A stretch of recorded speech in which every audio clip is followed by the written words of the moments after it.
Hi, God bless you. Good evening. Thank you for tuning in here, Victory Outreach, Imperial Valley, El Centro.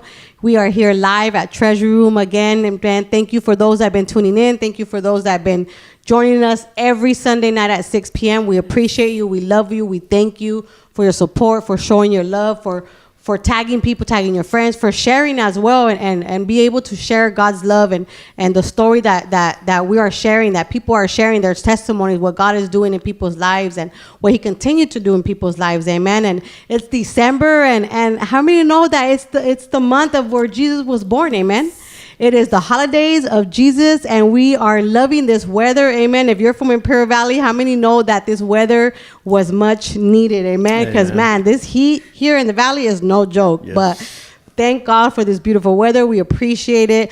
But thank you again. As you are tuning in, or you guys are logging on, don't forget to tag your loved ones, tag your friends, share, subscribe, amen. Go on YouTube and share it, amen. Share these testimonies, these stories about what God is doing in people's lives, because how many know that God is real, and we want to let this world know who God is, who Jesus Christ is, amen.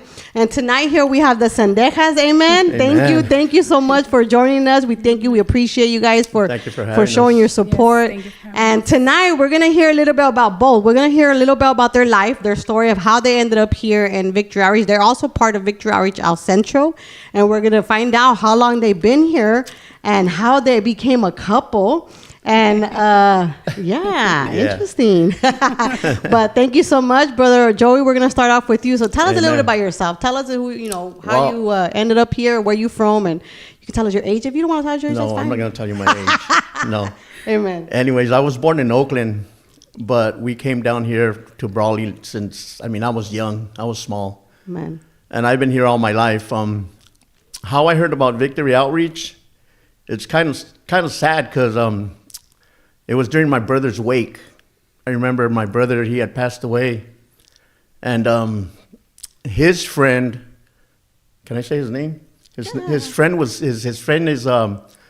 Steve Morales. They used to call him Little Giz. And he approached me during my brother's wake, and he told me that Jesus wanted to change my life. Yeah. But I didn't listen to him. So when I got home, there's this couple that used to live, well, they still live right there in the corner of my mom's house. And their name is the Bells, George Bell and Mrs. Barbara Bell. And every time that she would see me outside, she knew I was doing bad. And she would always tell me, Joey, Jesus Christ loves you. And Joey, Jesus Christ loves you. And what tripped me out one day is that I was at the ACC grounds, and I had 2 drinks in my hand. And when I turned back, who was behind me? Mrs. Bell. And she said, you know what, Joey, Jesus Christ loves you. She turned around and she left. Wow. And I was like, wow, is that all she came for? And I tripped out, but that day, I was really doing bad. But what got me into the home and Victory Outreach was that I was in a bad spot with a lot of bad people. Mm-hmm. My addiction got me to do things that, you know how it is. Addiction makes you do things just to get whatever you want, you know? To get your quick, yeah. And I was burning a lot of people. I got to the point where I believe that I burned the wrong person. Mm-hmm. And that wrong person, he was really after me. So I locked myself in my mom's room, and it was 3 days and 3 nights in there. And I cried out to God, and I just said, God, man, you got to get me out of this one, because I don't want to put my parents in danger, my family in danger. You gotta take me out. So on the 3rd day, I told her, hey, you know what? Drive me to National City. That's where Steve was at, Little Giz. And I called him, and he said, okay, meet me at this Jack in the Box. So he took me to the home in National City. So I ended up there. And it was a trip, because when I ended in National City, as soon as I got off, some guy from Brawley steps out. And I was like, wow, this guy's in the home too? And I was like, all right, cool. And it's funny, because in the home, practically nobody has a driver's license, And when I got there, I was the only one with the driver's license. So I told the director, I said, look, I don't want to stay here in the home because I'm going to get anxiety and this and that, send me out to do something. And the guy that was there, he said, yeah, you can go with us. And I was like, all right, cool. So I went with them, and we stopped at a gas station. So he gets off, and they pump gas or whatever. But then I seen him come up with 2 tall cans and a pack of cigarettes. And I was like, man, if this is the way it's gonna be in the home, then I should just go to Brawley and do it in the home. Do the home over there. So I packed up my stuff and I came to the home here in Brawley. When I got to the home here in Brawley, I had a brand new pack of cigarettes. The head staff comes out and he tells me, I said, look, I know this is a Christian home. I'm gonna give you my pack of cigarettes. He says, oh, you got cigarettes? Come on, let's go to the back. And I was like, what the heck? What do you mean, let's go to the back? So yeah, it was a trip. But then, I was there 3 months and I was still doing the same things that I was doing out in the streets. Mm-hmm.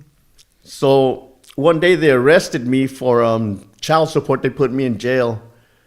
And right there that week that I was in there, it made me realize, it made me think, what do I want to do in life, Mm. When I was in the holding tank, there was this guy that came in. How old were you at the time? I was 32. You were 32. Mm-hmm. When I got to the holding cell, there was this guy, and he went to the restroom, and he pulled out a vial of heroin, and he was making it for everybody. And I was like, man. So he said, here, take it. It's all free. It's for everybody. And I was like, nah, I don't want it. He got mad at me, and he threw it on the floor. So I started thinking to myself, man, what do I want to do? Do I want to see my kids look at me like this? Or I have to make a decision here. Yeah. So when I got out and I got back to the home, they took me back to the home. As soon as I walked in, everybody started clapping. I was like, why is everybody clapping? It's like, hey, you're already out. All right. Hey, you're. Yeah. I was like, what are you guys doing? Well, you're the new head staff. And I was like, how am I the new head staff if I just got out of jail? Yeah. He's like, yeah, you're the new head staff. Everybody chose you. Wow. And I was like, oh, okay, well, whatever, But then I started trying to walk the right way, I started trying to walk the right way. I went into the home July 26, 1998. Wow. That's a long time ago. A long time ago, Long time ago, And it's the best thing I've ever done. Amen. The best thing I've ever done. Shout out to the men's home. Shout out to the men's home. Shout out to the men's home, man. The program is a year, but I didn't want to leave. Amen. I didn't want to leave, and I was telling the director, if you're going to kick me out, all I'm going to do is I'm going to go, and I'm just going to go back to my old ways. And he was like, well, let me talk to the other pastor, see what he says, this and this. Like, all right, cool. So he made a decision. He said, you know what, I'm going to send you to Florida. I said, let's go. So went to Florida, came back from Florida. He said, I'm going to send you to Texas. I said, let's go. Wow. Send me to Texas. And I came back and said, you know what, I'm going to send you to Carlsbad. I said, let's go. So they had me like that for a good while, and I liked it. Yeah. I really liked it. And yeah, it was good. It's crazy how God orchestrated everything. Like, you came, how man sees through our eyes, but through God's eyes, it's a whole different perspective, right? I like how you said when you came out and everybody clapped, they showed you God's love. Right. They clapped and they embraced you, say, hey, you know what? You're back. And that's what mattered, right? That's how I saw that. That's what mattered. That you came back and God was going to do the rest there and then. Correct. Yeah. Because I made that decision. I believe because I made that decision in there, and that's exactly what happened, Mm-hmm. And what? The best thing for me was that I got the discipleship of Brother Pelon's people. Ooh, amen. They were strict. They were really, really strict, the guys that were there. And I said, who's the director? And he said, well, this guy just came in because Pelon, they moved him to Colombia. Mm-hmm. And I was like, yeah, I've heard about Brother Pelon, that he was strict, Yeah. So all the guys that were right there, they were discipled by Pelon. Amen. So that's how I got my discipleship, And that's the way I started running the program.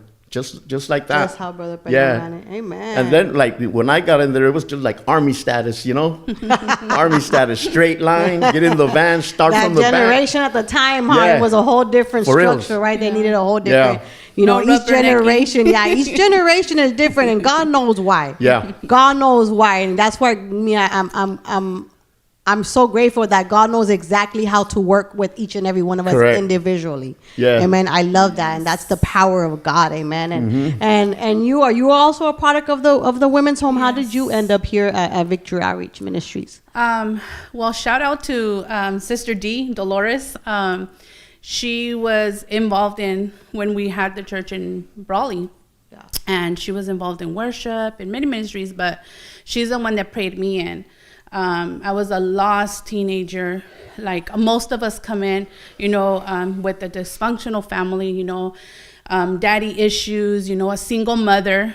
My mom was a single mother. All she knew was how to sell dope, how to sell drugs, how to traffic, that's all she knew. That's what I grew up, seeing. I was messed up, as she was messed up, she was messing us up without not her knowing, but I was like maybe, I want to say 15 years old when my mom caught a case and she had to go to prison. And my grandma, at the time, I lived in El Centro, on the east side of El Centro. And I was lost, I was confused, just running amok, just trying to find myself. But I was lost. I couldn't find what I needed until I found Jesus, right? But it was just chaos. Like, I started very young, smoking PCP, crystal meth. And how old were you when you started that? I was about 12 years old. 12 years old. I was, but you see, going back, my mom, all I would see was them selling heroin, selling heroin. I would see them cutting the heroin, packing, I saw all that, getting raided at multiple times on Hamilton, on the east side of Hamilton, getting raided. I got sent to Los Niños. My grandma had to rescue me and my sister from being lost in the system. It gets emotional, but it was a very hard time, getting raided, and my mom went to prison, and my grandma was trying to do her best to raise us, and it was out of control. We were wild kids. So my dad came and he took me to San Jose, California, and even over there, I got caught up in drugs and trying to, just trying to fit in as a young girl, trying to find myself. But I thank God for my tia Dolores, because she's the one that said, go to the women's home, go to the women's home. Shout out to Sister Dolores. Yes. Shout out to Sister Dolores. So I went into the women's home, Victory Outreach, San Jose. I was under, for a minute, I was under Pastor Ed and Sister Mitzi Morales. I was in their home, and that's where I fell in love with God. But I was still fighting how to accept, what I went through, you know what I mean? Like how we all we want Jesus, but we're still fighting it, we're still fighting it. Did you never heard about Jesus or anything?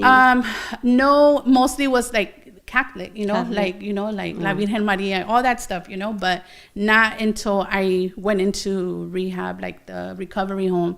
That's where I truly found who Jesus was, and I surrendered to him, and I wouldn't have it no other way. I thank God for the women's home. That's where I learned, Amen. Shout out to the women's home. Amen. Yes. Shout out to the women's home. Yeah. Yes. That's where I learned, discipline. That's where I learned commitment, loyalty. That's where I learned how to, dress modest, Amen. How to brush your hair, do your makeup, because I remember back in the day, they were called, we would go to job sites, but now they're called activities, right? But we would have to dress up, be presentable, and I learned so many things, how to, double scrub. How to double scrub. What's double scrub? What's double scrub? You double scrub that refrigerator, double and double. No, but yeah, I learned how to do so many things, and I found my calling there. I fell in love to pray. Yeah. And I believe that God has given, one of my gifts is to intercede. I'm an intercessor. I love to pray. I love to, believe for others, but I thank God for the women's home, because that's where I learned how to get a hold of God. And in the home, that's where you both guys had that encounter, right? Correct? Is in the women's home and in the men's home. That's where God moves. God moves in the home. Yes. So don't ever think anything different about the home, because the home is a place where God does miracles. Amen. Yes. And shout out to the home. Shout out to the graduates that stick it out. Shout out, because God does miracles in the men's home and the women's home. He does transformations from the inside out. Yes. Amen. And shout out to you guys. Shout out to all the homes. Amen. Yes. The directors that got to put up with this, because they put up with a lot of attitudes, you know. Yeah. A lot of attitudes. Yep, all the directors. Shout out to you guys. But the home is not made for everybody. The home, I believe that the home is for those that are really tired, that want to truly surrender, and not everybody makes it in the home, and those that do make it, it has to start with us, it has to start with you truly surrendering and letting God take the wheel. When you come into the home and everyone has different journeys. You Right. know, the way God works Correct. with people, it's different journeys, different way that God orchestrates their life to be able to get a hold of them. Right. So it's not, we're not saying, oh, the only way to make it is through the whole, we're not saying that, but the way God moves for your life and the way he chooses, and when you are chosen, God orchestrates everything perfectly just for you and just so that he can grab a hold of you and show you his love and deliverance in your life. Amen. Yes. So, just to clarify that and be able to say, hey, you know what, but that's what the homes are there for. Yes. For people that, I don't have nowhere to go. I need something. I don't know what it is. I just need some type of help. And that's where the homes come in, and they're there to open up that door with open arms and show you God's love. Amen. Right. Like he did for this couple right here. Amen. And so what do you guys, so how long have you guys been serving God? How'd you guys end up together anyways, by the way? How did that orchestrate? I'll let him answer. Let's start off with their marriage. How did that orchestrate? How did God orchestrate? Actually, it wasn't God that worked it out. We blessed ourselves. No, we met in the church. Amen. We met in the church. No, we met at the Big Barn Car Wash. Yes. The Big Barn Car Wash. What is that? What's the Big Barn Car Wash? Right there, where Family Dollar's at? Family Across Dollar. the street, there was a car wash right there. There was a Big Barn Car Wash right Okay, there. So, yeah, that's where we met at. But through the church. Through the Yeah, church. Yeah. we Let's were in clarify. church. Yeah, we were still in Yeah. church. We're in Amen. church. And how long Yeah. have you guys been married? We've been married 21 years. She's looking at Yeah. you like, I hope you know exactly how long. 21 what's what's funny, Wow. and it's Amen. funny because God is able to do whatever He wants, Yes. Because when me and Christina got together, we only knew each other for 2 weeks, and we got married. After 2 weeks, we got married. We didn't really know each other, Know each other. for 2 weeks, and now we've been together 21 years. 21 years. Wow. 21 years. I mean, we've been through some stuff, But only through God. but Only we've for the always grace of said we God. would put Yeah. God in the center of everything. Amen. You guys Always, kept God in the always. center. Yes. Amen. I mean, we've been Always. tested. We've Yeah. been like everybody else has, challenging, Right. Whatever. But we've, like he said, we decided that God was always going to be in the center. Yeah. Because he had a previous relationship. Right. I had previous relationship, and obviously, and what we did, it didn't, Yeah. it didn't work. But when we found each other, and these 21 years, it's only been God. It's only Amen. been God. Correct. We learned how to choose and pick. Yeah. How to, And not- during the not whole pick. 21 years, you guys just continue to press in the Yeah. church and continue to grow and learn. I mean, there was and put. moments where my health came, was a Yeah. testing moment for my Right. health. Was it, But- yeah, because I was about to say, was it, how was that journey, the 21 years? Did you guys face any challenges? Like you said, health Yes. challenges, but, I do know I know you're in the ministry, you decorate or something. Yeah. I heard you decorate, right? Yeah. And nothing stopped you, right? You said you had health challenges. It was So so how did funny that work? because, I did have a couple of back surgeries, and when I went into surgery, I had complications, and it was hard. It was Yeah. a season of my life that I was like, I can't accept this, because I Yeah. depend on a walker, but God has a way, He showed Right. me and shout out to those, sometimes you don't know who you're ministering to from close, from afar, but I thank God for women that locked arms with me. Amen. I thank God for their Amen. prayers. I thank God for their persistency. It was so awesome how God helped me in that season of my life, because I wanted to I became suicidal. I was like, oh, I don't want to live no more. I don't want to go through this. I can't handle this. But I thank God for him, because he took a role that he had to basically take care of me like a baby. Wow. I had to learn how to walk all over again. A lot of things. But I thank God for him standing strong and being the backbone in our marriage for both of us, because I tell him, man, if we wouldn't, I feel I think to myself, if he wasn't a man of God, he would have left me. he would have booked it, because it was hard. It was hard, everything I went through. But I thank God for, my pastor's wife that was there constantly praying for me, believing for me. Sister Maggie Perez, I love you. Sister Jessica Mara, Sister Tiffany, I thank God for these women that would always encourage me. Sister Maggie Chaitis, they were always there. Like, come on, girl, you got this, like Sister Liz, like these women were my, they were lifting up my hands, because I literally felt like just giving up. But I remember in the hospital, I had a whole wall full of scriptures. Mm-hmm. And the nurses would come in and be like, what is that? What is that? Like, those are the scriptures that I'm standing on. I'm believing for my healing. I'm believing that God is going to, see me through this, and as soon as I got out of the hospital, like a month later, in my wheelchair, I'm directing, okay, put that there, put this there, decorating for Christmas. But it's something that's in me, it's embedded in me. But through this test that I'm not going to say it was a tribulation, because it wasn't. It was a test. It was a challenge. And through this challenge, God showed me, like, I'm growing your faith. I'm trying to get you closer to me. Try to trust in me. Like, you can't do it without me, Christina. You have to depend on me. And through this test, our marriage became stronger. Right. We were able to, like they say, he finishes my sentences, I finish his, like chocolate, what I mean? Yeah. But but I thank God for him, because he really was there when I needed him.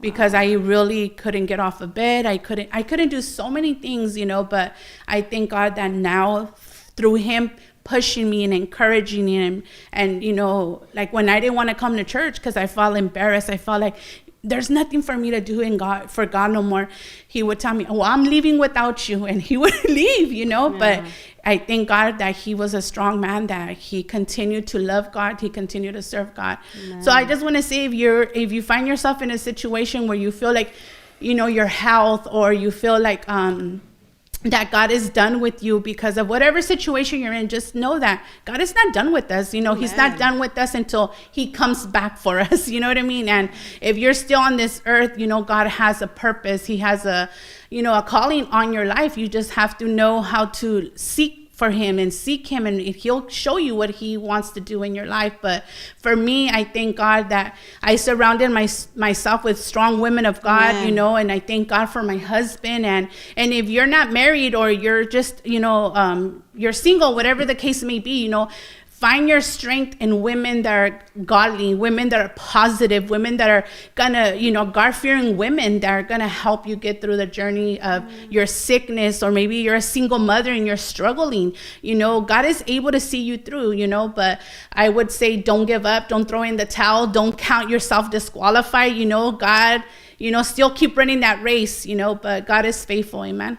Amen. And then shout out to your daughter, Paula. She's watching. Shout out. Shout out to China. You guys want to do a shout out to your kids? They're watching. Shout out, Mija. I love you. To my granddaughters, Jaden and Jayla, Joanna, my daughter. So you guys, not only their marriage got tested, their relationship got tested, her health, their faith got tested, their faith got tested, but they also experienced the power of God through that. Amen. They endured, they got stronger, they were able to keep persevering, they were able to keep going exactly where to go, and that's running to God. God was the only answer to everything. Amen. And I thank you guys for everything. I thank you guys for your story. I thank you. I admire that. Amen. I thank you that, it's crazy how like nothing stopped you. Not even your health stopped you. Yes. And I was about to say, did you want to give any encouraging words for those that are going through any health issues but feel like it's paralyzing them? But, you're a perfect example.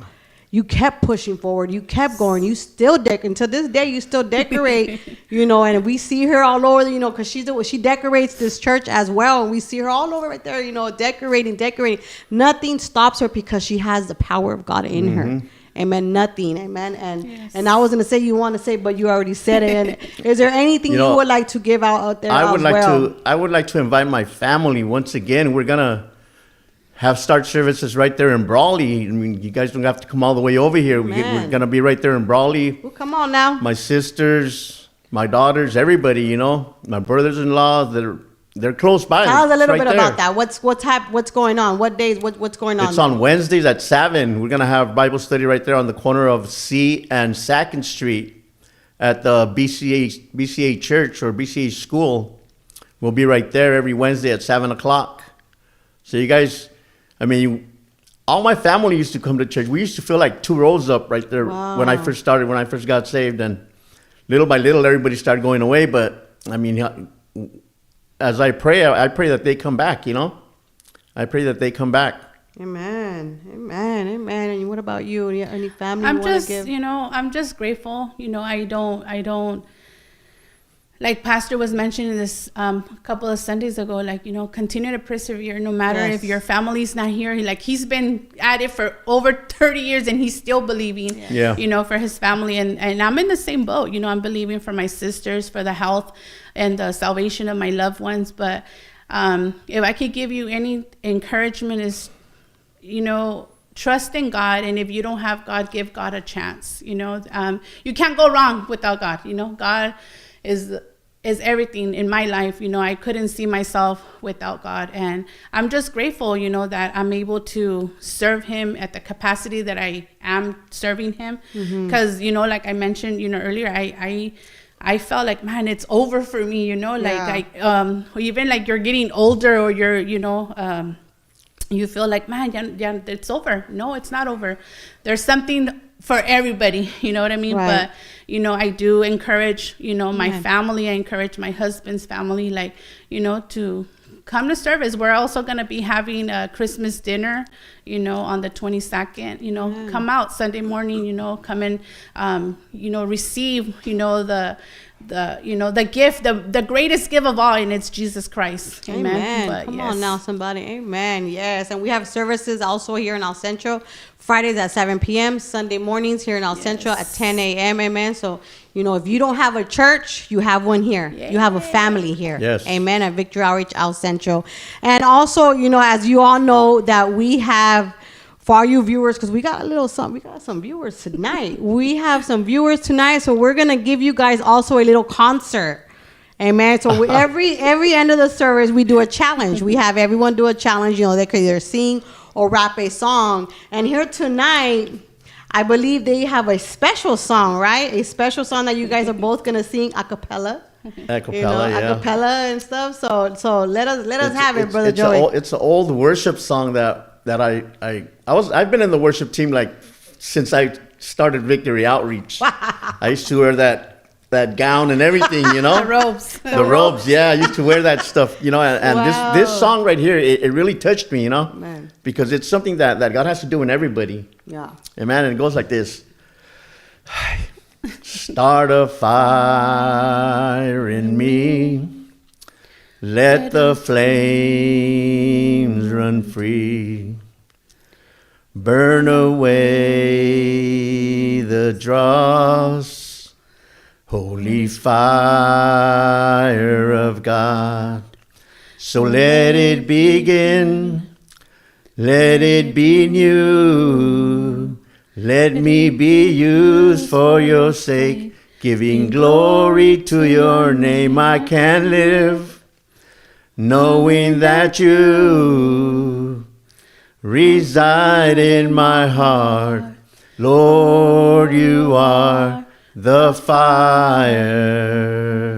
Amen. Fire of God.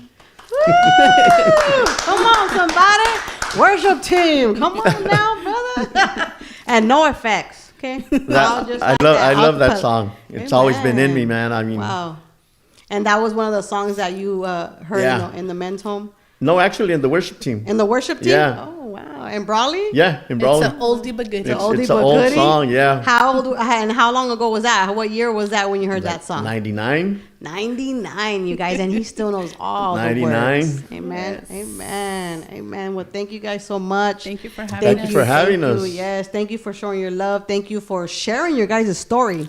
to the world, amen. And again, thank you for all the viewers, all those that have logged on, all those that commented, that showed love, amen. We thank you, we appreciate you, and we cannot do this without you, amen, because our viewers matter. You guys matter, because we want to share God's love out there. We want to share God's stories out there, amen. And we appreciate you. And don't forget to, subscribe, like on YouTube. If you missed out, don't feel like you did, because you can always go back to YouTube and go watch us, amen, and watch everything that we've been posting, everyone's story, everyone's testimony, everyone's life, amen. So we appreciate, we thank